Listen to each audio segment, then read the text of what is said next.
Alright guys, so I got a few requests to do a video on buying and flipping cars, and just a few points I wanted to touch on. So basically, you know, a lot of it depends on if you're looking for a vehicle strictly as a daily and you want to keep for a little while, or just if it's a, you know, straight flip and you just want to get rid of it as quick as possible.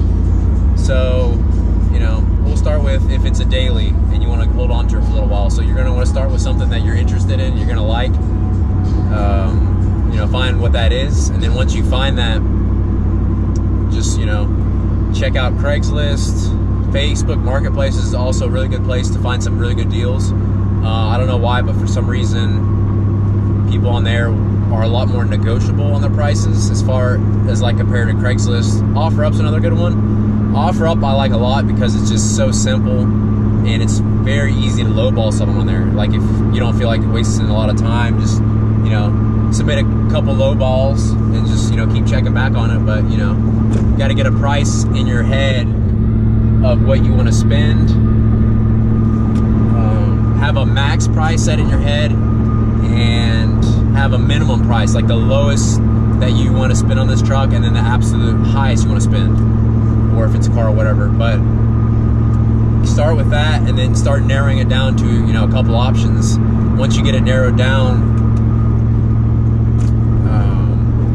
you know, go from there. But once you get like 3 or 4, you know, you're going to be able to tell if someone's negotiable or pretty firm on the price, you know, pretty much from the start. And a lot of people that are, you know, put firm on price and add, I usually try to stay away from those because those people are usually, you know, set in their ways, and really they're honestly usually asking too much for what the vehicle's actually worth. Also, you really want to check out Kelley Blue Book for the value. And what I like to do is Kelley Blue Book has a lot of different price ranges. They have good condition, excellent condition, all that. And 95% of the vehicles are not going to be in excellent condition unless you're looking at like a brand new vehicle. So what I like to do is price it around, you know, the good price range, good condition, maybe even very good if it's in really good shape, but never excellent. That's like almost flawless. But and then there's poor condition. You know, the ideal goal is to get a vehicle at poor condition or even trade-in value. That's like the best value you can get a vehicle at, because if you get a vehicle at trade-in value, then you can do a lot with that. You know, you have quite a bit of wiggle room as far as once you get the vehicle and try to sell it. You know, you got it at a very good deal and you can flip it for a decent amount of money. So, you know, starting out, you're gonna have to be very patient. You know, this isn't, you know, a lot of people think it's easy and it happens overnight. No, none of that. You're gonna have to deal with a lot of fucking idiots, you know, to put it bluntly. You know, a lot of people waste your time. You just gotta be patient, and you'll be able to tell if someone's serious or not. You know, if they just start asking questions like, hey, can I get a bunch of pictures, or hey, can I get this and that, hey, what's all of this, asking a bunch of questions that really aren't that relevant, you know, especially if you already have pictures on the ad, you know, you can weed them out pretty easily. You'll be able to tell. So, you know, weed those out, and then once you start finding like serious buyers, you'll be able to tell because they're going to want to come and meet, like, you know, within a day or two. So you'll be able to tell the serious buyers from the, you know, just people waste your time, and you're going to get a lot of people waste your time. So you just got to prepare for that. So let's see. Sorry if I'm, you know, kind of just jumping from topic to topic, kind of just, but basically, you want to, you know, find what you're interested, find, you know, a couple options, whatever, and then narrow it down from there. And then once you find one that you're actually interested in, you know, set up a time to go check it out. And when you check it out, here's where the important part comes in as far as negotiating. You want to, you know, do a walk around of the vehicle. And if you're not mechanically inclined, try to bring a buddy that is. You know, have someone that knows what they're talking about, because that's going to help a lot with, you know, getting them down to the price. Because if you know, don't know what you're talking about and you try to, you know, sit there and negotiate with someone, you know, they're going to be able to tell. So, you know, either be mechanically inclined or bring a friend that is. And once you do that, you're going to take, you know, a full walk around of the vehicle, test drive it, of course, and just basically get a list going in your head. You can write it down if you want to. Basically get a list going of everything wrong with that vehicle. I mean, everything. You know, tires are bad, or you know, tie rods, or whatever you can find. The transmission slipping, you know, you probably want to stay away from those, but you know, you can get them down a lot cheaper with that. So basically use all those points, you know, whatever issues you find with the vehicle, use all those points in your advantage, and just, you know, hey, look man, say it needs tires. Look man, and they're like 20s or 22-inch tires or something, so they're kind of pricey. So look man, you know, a full set of tires is gonna run me at least, you know, $500-600, you know, start with that, and just keep trying to knock them down on that price with those points. So that's the best way to knock somebody down on the price, is just start pointing out flaws in the vehicle. You don't want to be rude about it, but at the same time, you don't want to be pushed around. You want to be firm, and you want to take control of the conversation, because that's your best bet as far as, you know, trying to negotiate. Because if you let them do all the talking and this and that, you're never going to be able to negotiate, because they're going to be controlling the conversation. They're going to be controlling the price. So you want to be firm with your words and just try to control the conversation as much as you can, you know. And just honestly, another big thing is, don't act like this is the only vehicle that you want and this is the only vehicle that you can find. You know, there's a million cars out there, so never ever act like this is, you're dead set on this vehicle and that you want it so bad. Don't ever act too interested either, because they will sense that, and with that they're gonna be like, you know, oh look, this guy's really interested, and you know, he's gonna pay what I want for the vehicle. So don't ever do that. Stay away from, you know, being too interested in it, you know. So just try to, you know, not seem too interested and go from there. So once you start trying to, you know, say what's all wrong with the vehicle, you start trying to knock him down the price, and then he still doesn't want to come down on the price, then, you know, just walk. And you always want to have cash in hand if you are serious about buying these vehicles, because cash talks, obviously. And when cash is in their face, they're gonna make a way better judgment and decision, and they're gonna take a lot lower with cash in hand in their face, versus if you try to negotiate on the phone, you're not gonna get anywhere. I promise you. I've been doing this for a while now. You know, I don't know how many vehicles I've had at this point. I've lost count, but you're definitely not gonna want to try to negotiate on the phone. That's not gonna get anywhere, and it's honestly gonna piss them off, because think about it, they get, you know, if it's a popular vehicle, they get a lot of interest in it, and you know, on a daily basis. So you know, you want to be serious, you want to show them that you're serious. So when you have cash in hand, you know, it really does talk, and it really helps you, and you can really get someone down on the price a lot if you have that cash in your hand ready to go. So, you know, those are some big points right there. You know, just knock them down as much as you can, and have that, like I said, have that lowest price that you want to go in your head. You know, say, you know, you don't want to spend any more than $5,000 and they're stuck at 55. Be like, look man, I got 5,000 cash right here ready to go, you know, let's make a deal.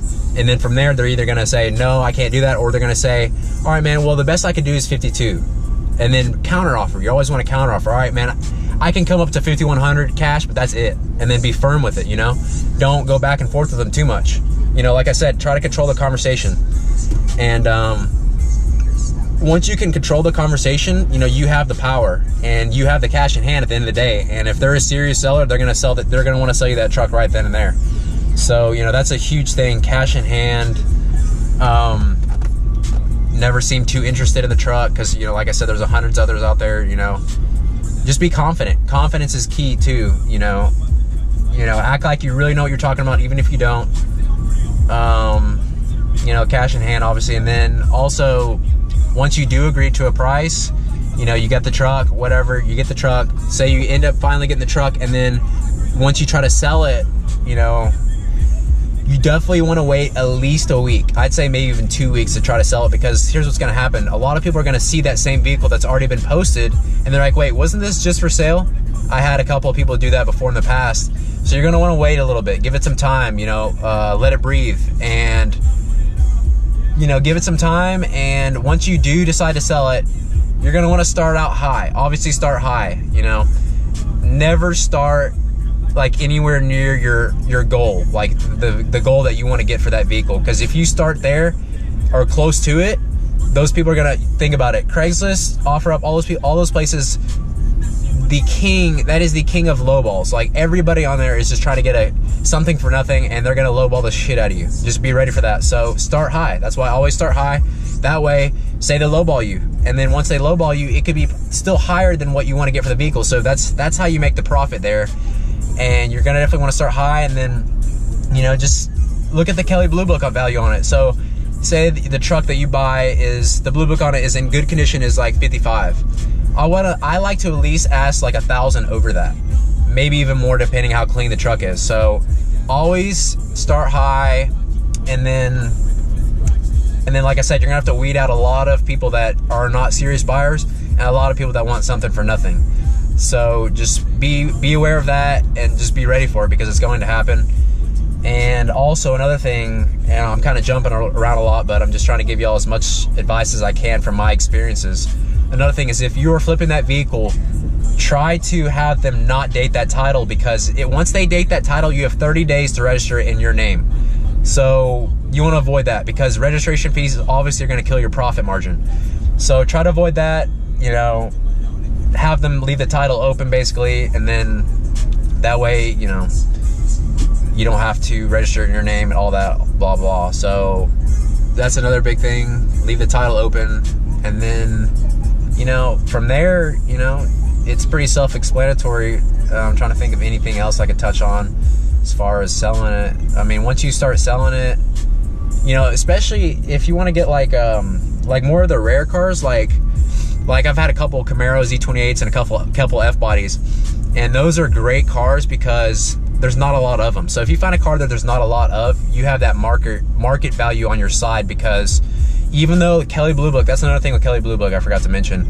Kelley Blue Book a lot of time is going to be pretty accurate on the value of the vehicle, but with like cars that are more rare, like the Z28 Camaros and stuff like that, or like GTOs, for example, I've had a few of those. Those are more rare cars, and you're not going to find a whole lot of them for sale at all.